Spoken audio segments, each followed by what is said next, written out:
खुशी नहीं है, लेकिन क्या कीजिएगा, प्रथा चलते आ रहा है पुण्यतिथि मनाने का। अपने अपने घर में हम लोग नहीं मना पाते हैं, मैंने जितने अपने गार्जियन है कोई नहीं मनाता है। लेकिन बताइए, दीदी का पुण्यतिथि और साहब का पुण्यतिथि हम लोग मना रहे हैं, यानी कितने महान हैं। इतना घर में आप व्यवस्था करके या पुण्यतिथि थोड़े मनाते हैं, अपने पिता को, माँ को, या कोई ज़्यादा गुजर गए तो नहीं मनाते हैं। लेकिन पूरी दुनिया मना रहा है आज, औरंगाबाद में नहीं मन रहा, पूरी दुनिया में पुण्यतिथि मनाया जा रहा है। इसलिए कि साहब और दीदी महादेव के लिए जिंदा रहे, घर के लिए वो लोग जिंदा नहीं थे। यही सीख हम लोग को भी लेना चाहिए, खासकर जो गुरु बहन आई हैं। हम लोग अभी रायगढ़ में गए थे, तो रायगढ़ में सुनील भाई भी थे। रायगढ़ के गुरु बहन को देखकर हम लोग को लगा कि सचमुच में नीलम नदी के रास्ते पर उन लोग हैं, ताकि हम भी बहुत घूमते हैं। किसी के दरवाजे पर जाइएगा तो लगता था कि मेरे घर में महादेव का चेला आ रहा है। सारा के दरवाजा पर फूल बिछाया गया था और कलश रखा गया था।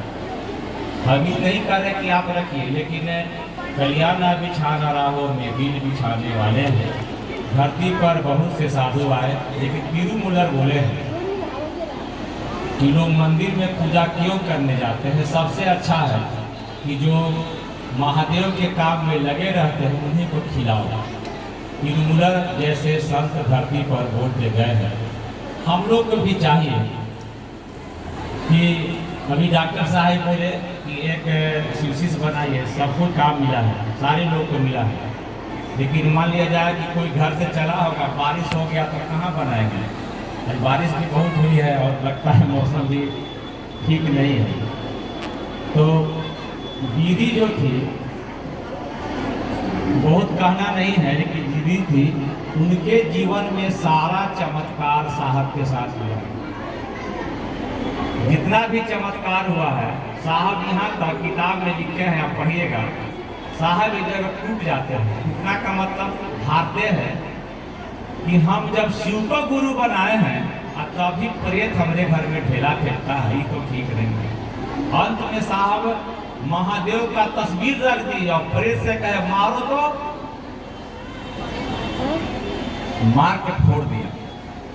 महादेव का तस्वीर टूट गया। तब साहब को और विश्वास हो जा कि तो भूतों का नाथ भूतनाथ है, आई पत्थर मार दिया प्रेत। नीलम दीदी बोली कि हम लोग शिव को गुरु बना है, थोड़ा देर ठहरिए। और देखिए कुछ दिन ठहरे, अपनी दुनिया में चमत्कार हो गया। मैं यही बोलना चाहता हूँ कि हम रातें हम 2-2:30 बजे सोने गए थे, यहाँ भी थे। और एक हमारे गांव को लड़का आ रहा था, भोला भाई के, तो उसके चलते इंतजार में थे हम। कहाँ जा रहे हैं? तो हम रात में सोने गए, तो रातें हम साहब से बोले कि सरकार आज आप आते, बहुत दिन हो गए। तो सही में रात भर रहे। देखिए, आप जिस दिन आप महादेव का काम बढ़िया कीजिएगा ना, आप कहिएगा कि सरकार आइए ना, और आते हैं। आप उनको बुलाइए।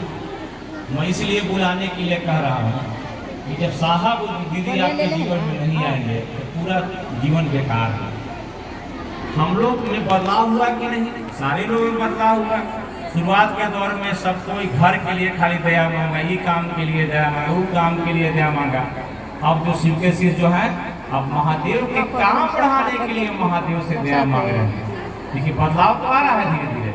और गुरु शिव जब होने लगेंगे तो मन पर शिव जब भारी होने लगेंगे तो शिव की बात ज़्यादा होगा, घर की बात कम होगी। आपके पास अगर कोई गुरु भाई बैठता है, इसका बात उसका बात घर की बात करता है, तो समझना चाहिए इसका मन गुरु चर्चा में नहीं लगता है, घरेलू बात में ज़्यादा इसका लगता है। ये वो तो समय निकाल कर हम लोग जाते हैं दूर शिव चर्चा करने। अभी गए थे रायगढ़ में, हम लोग 10 दिन रहे थे। कल आज ही हम जा रहे हैं, दिल्ली जाना है शिव चर्चा में। तो घर से जब निकले हैं तो फिर घर की चिंता का है, घर की चिंता महादेव करेंगे, आप उनका काम कीजिए। इसीलिए आप जब महादेव के काम के लिए घर से कदम बढ़ाते हैं, आपके घर में महादेव प्रवेश कर जाते हैं और आपको सब व्यवस्था ठीक करते हैं। इसीलिए लोग पागल नहीं हुआ है, आदमी तनी में नहीं पड़ रहा है, करोड़ों लोग पागल हुआ है।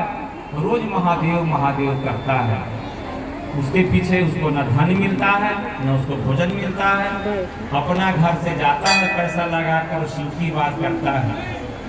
हम लोग सुने थे कि मीरा दीवानी हो गई थी, साहब बोले कि करोड़ों मीरा यहाँ दीवानी है, जो शिव के शिष्या है करोड़ों मीरा यहाँ दीवानी है, जो महादेव के काम में लगे और जगे रह रहे हैं। मीरा को तो जहर भी दिया गया था, आपको भी जहर दिया जाता है। अब घर से जिस दिन शिव चर्चा में चली होंगी, चाहे जो चले होंगे, तो घर के लोग नहीं कहते हैं कि चला ये पेट मधवा हो गया ना, घर के काम। लेकिन सुने हैं कि नहीं, आप भी चलते हैं हम भी चलते हैं, लेकिन धीरे धीरे ऐसा एक दिन आया कि हम लोग को अब कोई नहीं बोलता है, और सारे भाई बहन मिलकर दीदी के संकल्प पर उन्होंने ही लिखा था, देखो घर पीछे लगा है, शिव तुम जागो, देखो कहना है शिव तुम जागो, और पत्ते पत्ते से कहवाएंगे कि शिव।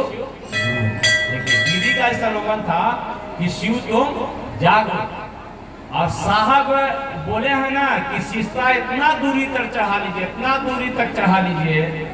साहब अपने बारे में बोले हैं कि जब मैं ऑफिस से आता हूँ तो गुरु भाई बैठे रहते हैं, मैं बैठ जाता हूँ शिव चर्चा करने, 11-12 रात जब बजता है, सुबह होता है नहीं कि 4 बजे भोर में नीलम दीदी बोलती है कि गेट खोल दो, गुरु भाई गेट पर खड़े हैं।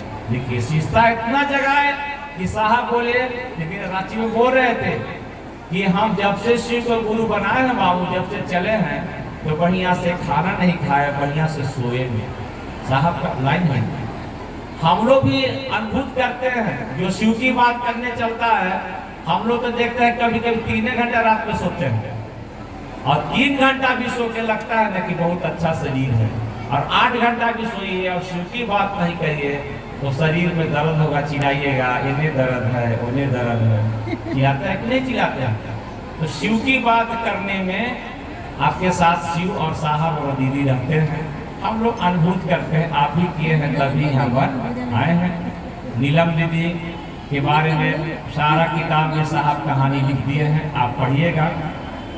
और साहब का अंतिम, दीदी का अंतिम क्षण भी आया था, तो वहाँ दिल्ली में एम्स में लवली दीदी को बोली थे ना दीदी कि अभी तो पापा आए हैं पानी पिलाकर चले गए, और साहब रांची में थे। नीलम दीदी बोली कि अभी तो आए थे पापा, अब पानी पिलाकर चले गए साहब के बारे में। तो लवली दीदी फोन की कि पापा पानी कैसे पिला दिए, आप तो रांची में। देखिए उनका खेला हम लोग को मालूम नहीं है। मैं एक घटना बता रहा हूँ कि दीदी का जब किडनी खराब हुआ था, दिल्ली एम्स में भर्ती थी, हम भी गए थे, हम भी मिलने गए थे। वो कहानी नहीं बताऊंगा काहेला हम गए थे, हमको साहब काहेला बुलाए थे, लेकिन मैं इतना बता रहा हूँ कि तभी दीदी शिव चर्चा कर रही थी बेड पे। वहाँ थोड़ा एम्स में थोड़ा सा टाइट व्यवस्था रहता है, आप अंदर नहीं घुस सकते हैं, लेकिन हम डॉक्टर की टीम के साथ घुस गए थे।